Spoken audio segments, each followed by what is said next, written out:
पूरी दुनिया की नजरें आज मॉस्को में होने वाली विक्ट्री डे परेड पर टिकी थी। पूरी दुनिया ये देखना और सुनना चाहती थी कि रूस के राष्ट्रपति व्लादिमीर पुतिन यूक्रेन से जारी जंग पर क्या बोलने वाले हैं। तो पुतिन न सिर्फ बोले बल्कि अपनी सैन्य ताकत का ऐसा मुजाहिरा किया जिससे यूरोपीय देशों की घिघी बन गई। विक्ट्री डे परेड में घातक हथियारों और परमाणु मिसाइलों की नुमाइश करने के साथ पुतिन ने ऐलान कर दिया कि वो यूक्रेन को टुकड़ों में बांटकर ही दम लेंगे।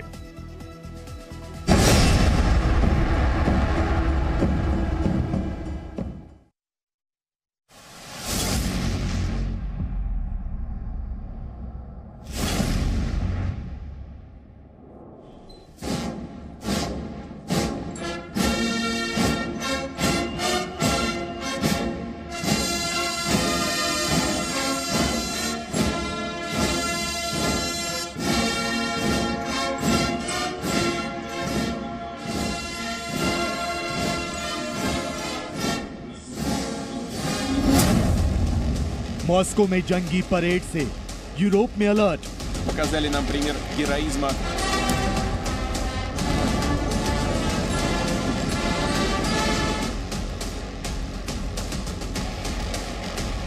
यूक्रेन पर आने वाली है परमाणु आफत।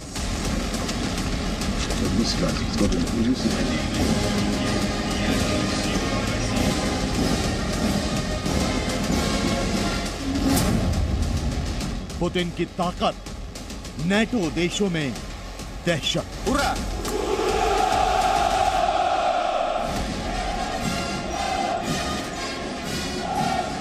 रूस पर दबाव बढ़ाने के लिए अमेरिका, G7 देशों और यूरोपियन यूनियन ने प्रतिबंधों का दायरा बढ़ा दिया है। रूस की अर्थव्यवस्था को पूरी तरह तबाह करने के लिए मॉस्को से ऑयल इंपोर्ट बैन कर दिया गया है। लेकिन रूस के राष्ट्रपति व्लादिमीर पुतिन ने अपनी सैन्य ताकत की नुमाइश कर बता दिया है कि वो झुकेंगे नहीं।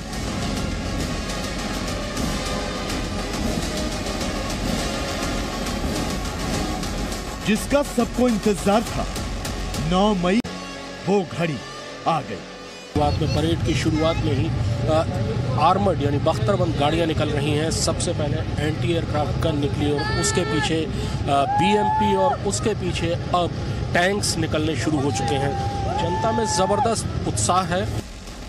यूक्रेन से जारी जंग के बीच मॉस्को में विक्ट्री डे परेड की ये तस्वीरें रूस की आक्रामक रणनीति की तस्दीक करती है। इस परेड में रूस का शक्ति प्रदर्शन जाहिर करता है कि वो अपने प्लान में कामयाब होने तक यूक्रेन को बख्शेगा नहीं। यही नहीं, पश्चिमी देशों का मजाक उड़ाते हुए रूस ने अपने टॉप सैन्य कमांडरों के लिए ब्रिटेन में बनी लग्जरी गाड़ियों को भी खड़ा कर दिया।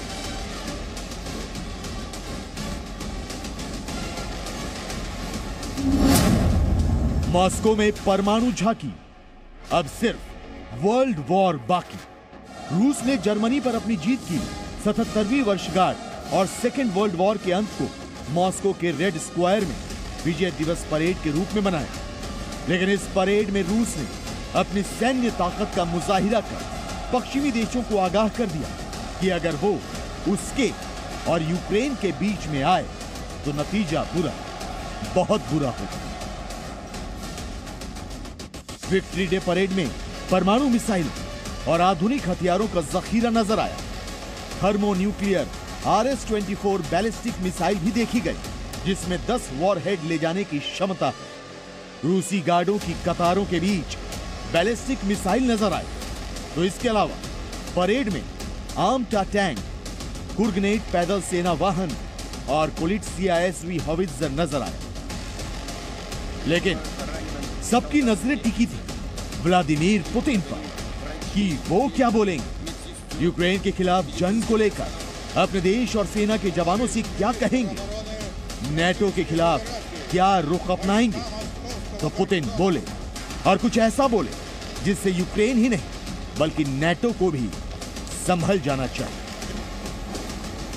Унижая тем самым не только весь мир, но и своих сателлитов, которым приходится делать вид, что они ничего не замечают, и покорно все это проглатывать.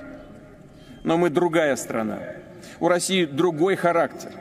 Мы никогда не откажемся от любви к родине, от веры и традиционных ценностей. पुतिन ने नेटो को आड़े हाथों तो लिया ही, विक्ट्री डे परेड के मौके पर उन्होंने यूक्रेन को जर्मनी की तरह हराने की भी कसम खाई। Мы помним, как враги России пытались использовать против нас банды международных террористов, стремились посеять национальную и религиозную вражду, чтобы изнутри ослабить, расколоть нас. Ничего не получилось. रूस में विक्ट्री डे परेड पर सबसे बड़ा जश्न मनाया गया। मॉस्को की सड़कों को झंडों और सजावटी सामान से पाट दिया गया। लाल रंग से पूरे शहर को सजाया गया।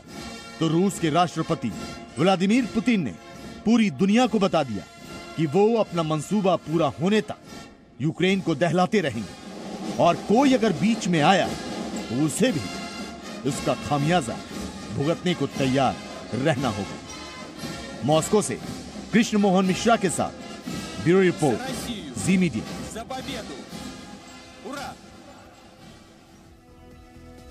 विक्ट्री डे परेड में अपनी ताकत दिखाकर रूस ने कहीं ना कहीं यह साफ कर दिया कि यूक्रेन के खिलाफ जंग में वो अपनी आक्रामकता छोड़ने वाला नहीं है। लेकिन क्या आपको पता है कि विक्ट्री डे परेड रूस आखिर क्यों मनाता है? आइए आपको बताते हैं कि यह परेड आखिर है क्या। विक्ट्री डे परेड रूस और स्वतंत्र राज्यों के राष्ट्रमंडल का प्रमुख मिलिट्री हॉलिडे है। हालांकि इसमें यूक्रेन और बाल्टिक देश शामिल नहीं है। इस परेड के जरिए रूस सेकेंड वर्ल्ड वॉर में अपनी जीत का जश्न मनाता है।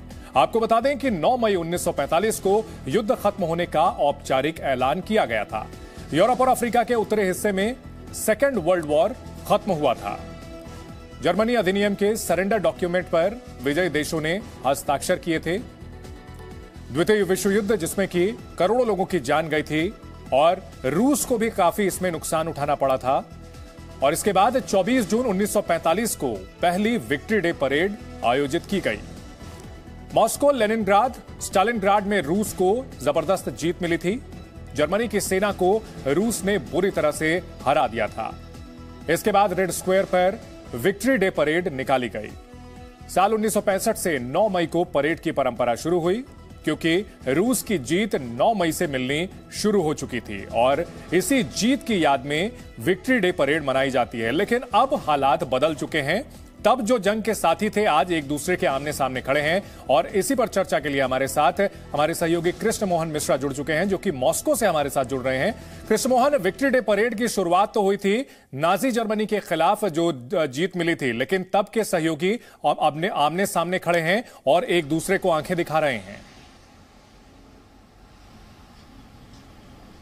यही इतिहास का एक महत्वपूर्ण मोड़ है। ऐसी चीज़ें दुनिया में होती रहती हैं। और अगर आप ध्यान दें तो 1941 में रूस ने, सोवियत संघ ने इस विश्व युद्ध में हिस्सा लेना शुरू किया था। लेकिन बाकी देशों ने 1939 में जब हिटलर ने हमला शुरू किया था उसी वक्त से युद्ध में हिस्सा लेना शुरू कर दिया था और 1939 से लेकर 1945 तक ये विश्व युद्ध चला था। उस समय भारतीय सेना, जिसे रॉयल इंडियन आर्मी भी कहते हैं, अविभाजित भारत की सेना हुआ करती थी, जिसने दूसरे विश्व युद्ध में बहुत बढ़ चढ़कर हिस्सा लिया था। 1947 में भारत का विभाजन हुआ था। दोनों वो भारतीय सेना का विभाजन हुआ भारत और पाकिस्तान की सेना में और कुछ महीने बाद ही अक्टूबर 1947 से भारत और पाकिस्तान की सेना एक दूसरे के आमने सामने थी। उनमें वो रेजिमेंट्स भी थी जो आधी आधी बांटी गई थी और अक्सर ऐसी घटनाएं होती थी जब खंदक से भारतीय और पाकिस्तानी सैनिक एक दूसरे को आवाजें देकर बुलाते थे। तो ऐसी घटनाएं होती हैं। यूक्रेन के साथ भी यही है। द्वितीय विश्व युद्ध सोवियत संघ ने लड़ा था नाजी जर्मनी के खिलाफ और उस समय रूसी और यूक्रेनी सैनिक एक साथ लड़ रहे थे। हमला पश्चिम से शुरू हुआ था। पश्चिम में यूक्रेन है और यूक्रेन ने सबसे पहले हमले झेले थे नाजी जर्मनी के और उसके बाद फिर वो रूस की तरफ आया था नाजी जर्मनी। और अगर बात की जाए आज विक्ट्री डे परेड की, तो परेड में हथियारों के प्रदर्शन और पुतिन के भाषण, इन दोनों से क्या संदेश जाता है नेटो के लिए? संदेश एकदम साफ है कि पुतिन अपनी कार्रवाई नहीं छोड़ेंगे। पुतिन अपनी कार्रवाई को जारी रखेंगे। नेटो देशों को उन्होंने साफ तौर पर कहा कि बहुत सारी ऐसी शर्तें रूस के ऊपर थोपने की कोशिश की गई थी जिनको माना नहीं जा सकता था। यानी नेटो देशों के सामने रूसी शक्ति बढ़ना बंद नहीं करेगी, वो चलती रहेगी। इसी तरह से डोनबास में लड़ रहे रूसी सैनिकों को संबोधित करते हुए पुतिन ने कहा कि दरअसल वो रूसी सैनिक अपनी जमीन के लिए, अपनी धरती के लिए लड़ रहे हैं। यानी पूर्वी यूरोप का वो हिस्सा जहां जो डोनबास का क्षेत्र कहलाता है, उसको पुतिन रूस का ही हिस्सा मानते हैं। दरअसल यूक्रेन के सोवियत संघ से अलग होने के बाद से पूर्वी हिस्से में रूसी मूल के नागरिकों की बहुतायत थी और रूस का ऐसा आरोप है, और ऐसे उसने कई बार ऐसे प्रूफ भी दिए कि यूक्रेन की सेना रूसी मूल के नागरिकों पर लगातार अत्याचार कर रही पिछले कई सालों से, और अब जाकर रूस ने उस जमीन को आज़ाद कराया है। और रूसी सैनिक जो डोनबास में लड़ रहे हैं वो यूक्रेन में नहीं लड़ रहे हैं, बल्कि वो रूस की अपनी जमीन पर लड़ रहे हैं। ठीक है, इशारा साफ है कि यूक्रेन के पूर्वी हिस्से का वो हिस्सा जिस पर रूस दावा करता है, वो अब पुतिन उसको छोड़ने वाले नहीं। बिल्कुल, संदेश साफ है कृष्ण मोहन के पुतिन पीछे हटने वाले नहीं हैं। जो इरादा करके उन्होंने हमला किया था उस पर अमल करके रहेंगे। बहुत शुक्रिया तमाम जानकारी के लिए। और अब बात करते हैं शाहीन बाग में आज पहुंचे बुलडोजर की।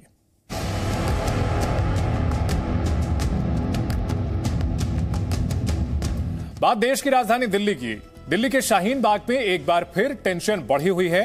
वही शाहीन बाग जहां सीएए एनआरसी के विरोध में करीब 2 महीने तक दिल्ली की सड़क बंधक बनी रही और अब अतिक्रमण हटाने पहुंचे बुलडोजर पर वहां लड़ाई आर पार की हो गई है। दल बल के साथ अतिक्रमण हटाने पहुंचे बुलडोजर को 2.5 घंटे के फ्लॉप शो के बाद लौटना पड़ा। सियासत जमकर हुई, मामला सुप्रीम कोर्ट भी पहुंचा, लेकिन नतीजा वही रहा, बस हंगामा हो हल्ला। शाहीन बाग में हाई वोल्टेज ड्रामे की तस्वीरें देखिए, जहां एमसीडी की स्क्रिप्ट फाइनल थी लेकिन एक्शन पूरा नहीं हो पाया।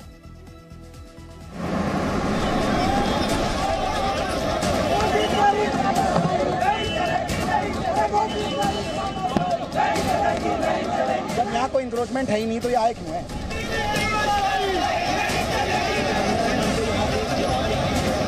भारतीय जनता पार्टी की एमसीडी अतिक्रमण हटाना चाहती है तो उसकी शुरुआत नरेश गुप्ता के घर से करें।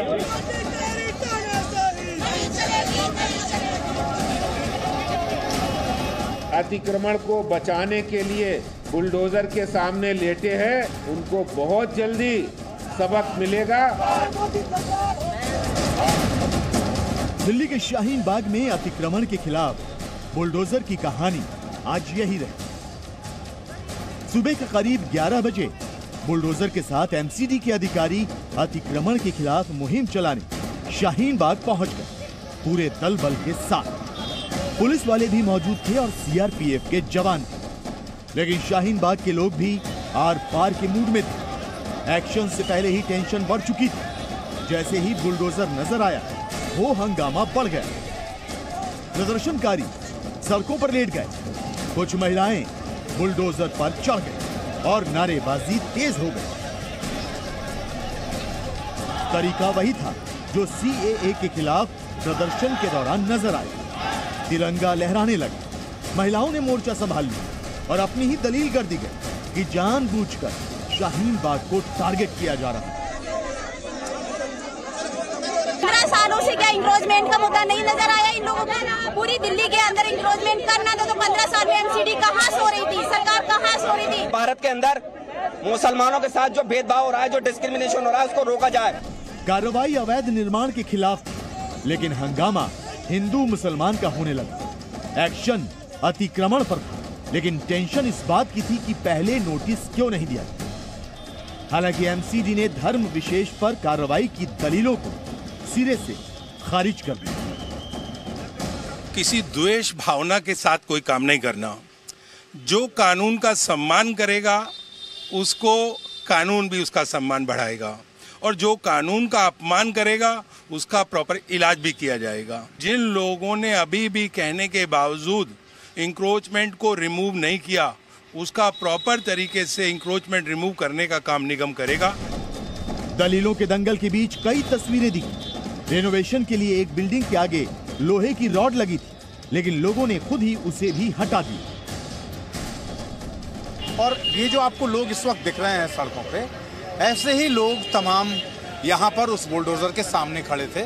यानी कि जैसा जो मैंने अभी थोड़ी देर पहले आपको बताया, इन गलियों से निकलने वाले लोगों ने उस बुलडोजर को चारों तरफ से घेर लिया।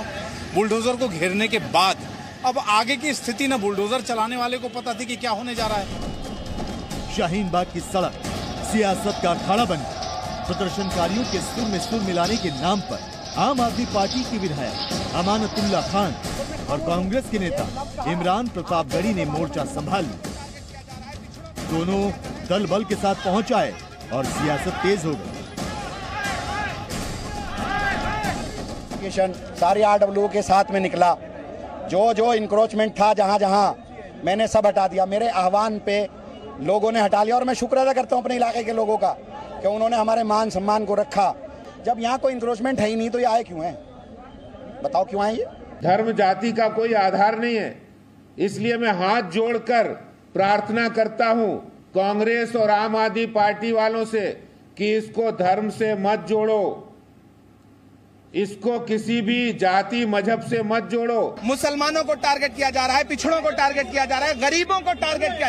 ये सरकार गरीब विरोधी सरकार है। ये नहीं चाहती कि कोई ठेला लगा करके, खोमचा लगा करके 2 पैसा अपने बच्चों के लिए कमाए। इनके प्रदेश अध्यक्ष आदेश गुप्ता ने अपने घर के बाहर कितना अतिक्रमण कर रखा है। अगर भाजपा अतिक्रमण हटाना चाहती है तो सबसे पहले अपने प्रदेश अध्यक्ष के घर के बाहर के बोर्ड, उनके चबूतरे, उनकी बाउंड्री तोड़े, उसके बाद गरीबों की तरफ। हंगामे के बीच कई प्रदर्शनकारी हिरासत में भी लिए गए, लेकिन नारेबाजी थमी नहीं। सड़कों पर भीड़ डटी रही। अतिक्रमण के खिलाफ पूरी स्क्रिप्ट के साथ पहुंचे MCD का एक्शन धरा का धरा रह गया। अतिक्रमण पर कार्रवाई नहीं हो सकी। 2.5 घंटे के हाई वोल्टेज ड्रामे के बाद आखिरकार MCD को खाली हाथ ही वापस लौटना पड़ा। शिवांक मिश्रा, आदित्य प्रताप सिंह और राम कुमार के साथ प्रमोद शर्मा, जी मीडिया, दिल्ली। शाहीन बाग में बुलडोजर को लेकर एक्शन, इमोशन और हाई वोल्टेज ड्रामा करीबन 2.5 घंटे तक चला, लेकिन करीब 11:20 से लेकर 1:05 तक हंगामा पूरे जोर पर था।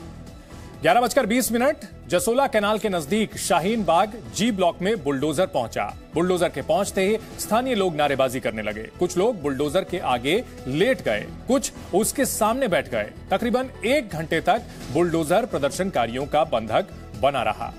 इसके बाद तकरीबन 12:35 पर बुलडोजर कुछ दूर आगे बढ़ा, एक बिल्डिंग के आगे रेनोवेशन के लिए लगी लोहे की रॉड हटाने के लिए, लेकिन स्थानीय लोगों ने लोहे की रॉड हटाने नहीं दी और उसे खुद हटाने लगे। आखिर में 1:05 पर बुलडोजर वापस लौट गया बिना कोई एक्शन लिए हुए। शाहीन बाग में बुलडोजर का मामला देश की सबसे बड़ी अदालत सुप्रीम कोर्ट की दहलीज तक भी पहुंच गया। हालांकि सुप्रीम कोर्ट में याचिका लगाने वालों को बड़ा झटका लगा। CPM की ओर से लगाई गई इस याचिका को लेकर कोर्ट ने कड़ी फटकार लगाई। सुप्रीम कोर्ट ने पूछा कि CPIM पार्टी इस मामले में याचिका दाखिल क्यों कर रही है, क्या कोई पीड़ित नहीं है? CPM के वकील P सुरेंद्रनाथ ने इस पर दलील दी कि यह पब्लिक इंटरेस्ट लिटिगेशन है, पार्टी इंटरेस्ट लिटिगेशन नहीं। सुप्रीम कोर्ट ने कहा कि अगर हॉकर्स हटाए जाते हैं तो इसमें कोर्ट क्या कर सकता है। अगर आपको लगता है कि कुछ गलत हुआ है तो हाई कोर्ट जाइए। जहांगीरपुरी में हमने इसलिए दखल दिया था क्योंकि वहां इमारतें गिराई गई थी।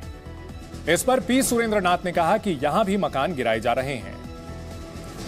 सॉलिसिटर जनरल तुषार मेहता ने कोर्ट को बताया कि वहां सड़क से चेयर टेबल हटाए जा रहे हैं। पता नहीं याचिकाकर्ताओं को कहां से खबर मिल रही है कि वहां इमारतें गिराई जा रही हैं। सुप्रीम कोर्ट ने याचिकाकर्ता से कहा कि सुप्रीम कोर्ट को राजनीति का प्लेटफॉर्म ना बनाएं। सुप्रीम कोर्ट ने याचिकाकर्ता से यह भी कहा कि जो वाकई इस मामले में पीड़ित हैं वो राहत के लिए उचित फोरम का रुख करें। तो सुप्रीम कोर्ट की ओर से इस जो याचिका थी उसको एंटरटेन नहीं किया गया और साफ साफ कहा गया कि इस मामले में हाई कोर्ट का रुख करना पड़ेगा। और CPM जो कि जहांगीरपुरी मामले में भी सुप्रीम कोर्ट में काफी सक्रिय रही थी, एक बार फिर से यहां पर याचिका दी है और राहत के लिए उचित फोरम जाने की बात सुप्रीम कोर्ट ने कही है। हाई कोर्ट भी जाया जा सकता है और उसके बाद ही सुप्रीम कोर्ट आने का औचित्य बनता है। देश की सबसे बड़ी अदालत ने कहा कि या तो आप हाई कोर्ट जाएं, अन्यथा हम याचिका को खारिज कर रहे हैं, आप तय कर लीजिए। इसके बाद याचिकाकर्ता ने अपनी पिटीशन वापस ले ली और उन्हें हाई कोर्ट जाने की इजाजत दे दी गई।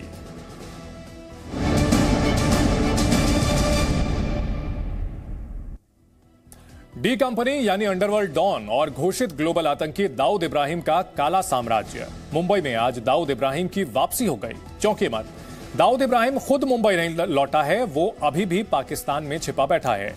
लेकिन दाऊद इब्राहिम की काली दुनिया से जुड़े लोगों पर आज बड़ा एक्शन हुआ है। देश की सबसे बड़ी जांच एजेंसी एनआईए ने मुंबई में 20 से ज्यादा ठिकानों पर छापा मारा। एनआईए ने मुंबई में किन सफेदपोश के घर पर छापे मारे हैं, देखिए इस रिपोर्ट में।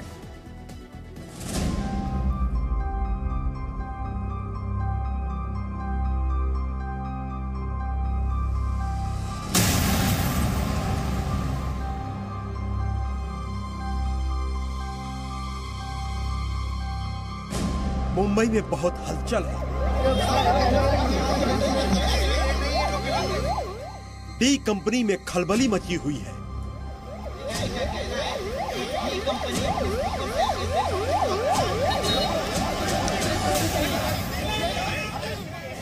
मुंबई में दाऊद की चर्चा शुरू हो गई है।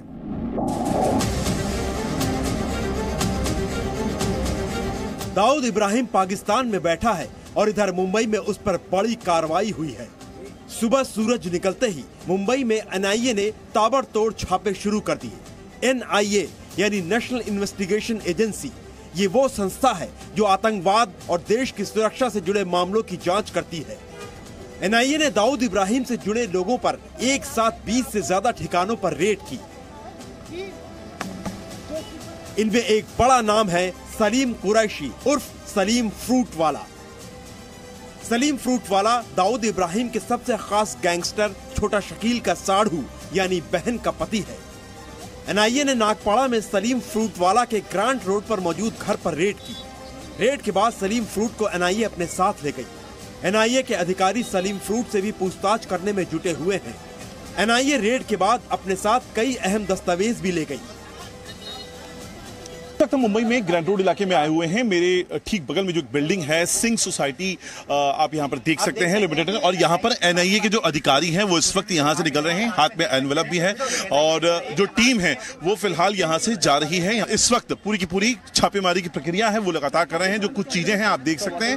एनआईए की टीम जो है वो फिलहाल यहां से जो जिस घर में रेड मारी गई थी वहां से ये टीम अपने साथ एक एनवेलप में ये चीजें पूरी सील पैक कर अपने साथ ले जा रही हैं। और जो कार्रवाई है इस वक्त एनआईए की वो इस वक्त पूरे मुंबई में चल रही है। एनआईए के रडार में दूसरा बड़ा नाम है सुहेल खंडवानी का। एनआईए की टीम सुबह 6:30 बजे माहिम में मौजूद सुहेल खंडवानी के बंगले पर पहुंच गई। सुहेल खंडवानी कौन है ये भी सुन लीजिए।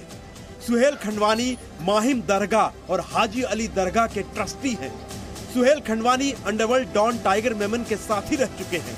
ये भी दाऊद इब्राहिम के लिए काम कर चुके हैं। आप खंडवानी हाउस यहां पर देख रहे हैं। खंडवानी हाउस जहां पर इस वक्त एनआईए की टीम आई हुई है और माहिम में ही एक शख्स को भी एनआईए की टीम ने डिटेन भी किया है। मुंबई में अगर कुल मिलाकर देखा जाए तो कुछ 20 ऐसी जगह हैं जहां इस वक्त एक साथ एनआईए की टीम अपने जो सर्च ऑपरेशन है वो चला रही है। और ये जो 20 छापे आज अलग अलग जगह पे हो रहे हैं ये उसी संदर्भ में किए जा रहे हैं। एनआईए की टीम सुहेल खंडवानी के घर दोपहर 1 बजे तक रही। उसके बाद सुहेल को साथ लेकर माहिम में ही मौजूद उनके दफ्तर ले गई। एनआईए की रेड में तीसरा बड़ा नाम है समीर हिंगोरा का। एनआईए ने बांद्रा में हिंगोरा के घर पर छापेमारी कर उसे हिरासत में लेकर पूछताछ की। ये वही समीर हिंगोरा है जिसने संजय दत्त को AK-56 राइफल दिलाई थी। समीर हिंगोरा 1993 ब्लास्ट का दोषी है। समीर हिंगोरा की गाड़ी से ही संजय दत्त के घर AK-56 राइफल भेजी गई थी। इस मामले में समीर हिंगोरा को करीब 9 साल की सजा भी हुई थी। एनआईए के शिकंजे पर एक महिला भी है। उस महिला का नाम है मुनीरा प्लम्बर। मुनीरा के बांद्रा में मौजूद घर पर छापा मारा गया।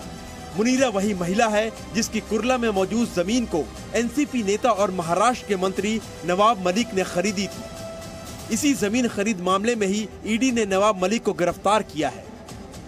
एनआईए ने मुंबई के जिन इलाकों में रेड किया उनमें नागपाड़ा, भिंडी बाजार, मुंब्रा, भिवंडी, गोरेगांव, बोरीवली, सांता क्रूज, बांद्रा, माहिम, ओशिवारा, बाइकुला वेस्ट, एंटॉप हिल, डोंगरी शामिल है।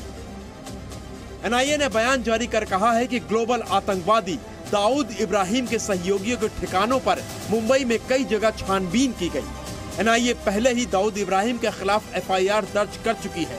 इस एफआईआर के मुताबिक दाऊद इब्राहिम की डी कंपनी और उसके सहयोगियों ने भारत में आतंक फैलाने के लिए अहम शख्सियतों पर हमला करने के लिए एक स्पेशल यूनिट तैयार की है। सोमवार को हुई एनआईए की रेड को दाऊद इब्राहिम पर एक बड़ी चोट मानी जा रही है। अंकुर त्यागी के साथ ब्यूरो रिपोर्ट, जी मीडिया। एनआईए ने मुंबई के ग्रांट रोड पर मौजूद घर पर भी छापा मारा। यह घर सलीम कुरैशी उर्फ सलीम फ्रूट वाला का है। सलीम फ्रूट वाला एनआईए के लिए क्यों बेहद अहम है, इसके लिए आपको सलीम का इतिहास जानना जरूरी है। सलीम फ्रूट वाला की उम्र 48 साल है। आजकल इसका धंधा मेडिकल फार्मेसी का है, लेकिन इसकी असल पहचान है अंडरवर्ल्ड गैंगस्टर और दाऊद के दाहिने हाथ छोटा शकील से संबंध। सलीम छोटा शकील का साढ़ू यानी उसकी बीवी की बहन का पति है। जांच एजेंसियों के मुताबिक सलीम फ्रूट वाला 3 से 4 बार पाकिस्तान गया है। पाकिस्तान में यह छोटा शकील से मिला था। सलीम को साल 2006 में यूएई ने भारत को प्रत्यर्पित किया था। सलीम पर छोटा शकील के लिए एक्सटॉर्शन यानी रंगदारी करने का आरोप था और उसी मामले में उसे गिरफ्तार किया गया था। सलीम के ऊपर मकोका लगाया गया और साल 2010 तक ये जेल में रहा। सलीम फ्रूट वाला दाऊद की बहन हसीना पारकर का भी करीबी था। सलीम हसीना पारकर के ड्राइवर सलीम पटेल के भी संपर्क में रहा।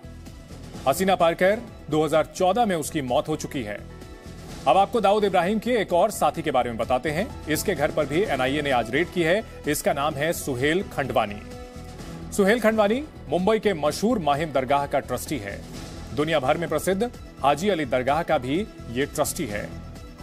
Suhail Khandwani Touchwood Real Estate Private Limited में डायरेक्टर है।